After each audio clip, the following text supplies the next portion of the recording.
The choice to do the Cider House Rules for the 20th anniversary has to do with what an incredible writer John Irving is.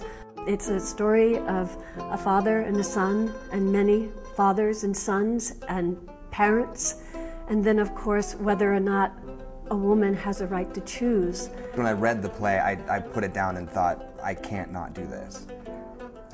It's Shakespearean in its scope, it's massive, and it's a challenge. It's important that it's set in an orphanage because there are so many children who have nowhere to go, and they are not of use to the world. And that's Irving's greatest thing, is that he feels like we should be of use to the planet. And Dr. Larch says that to Homer when Homer decides he wants to stay at the orphanage at St. Cloud's.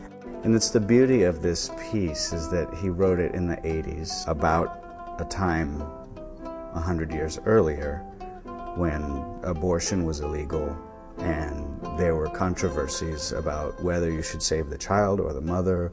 There were controversies about whether you should have a child, whether you wanted a child or not. Those same issues are alive today. There's a couple of just gorgeous images. There's Homer just standing there in the snow after returning back on his own to St. Cloud's. And above him, there's just a little orphan sprinkling snow down on him. Irving is one of the... He can put together a sentence like nobody I've ever read before and surprise you in the middle of it and make you laugh and make you cry almost in the same breath.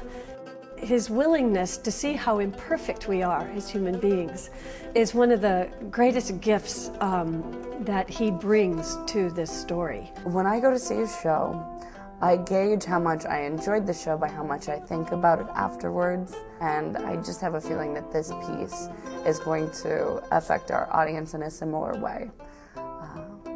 And I hope that many of them will come out with questions, maybe some answers.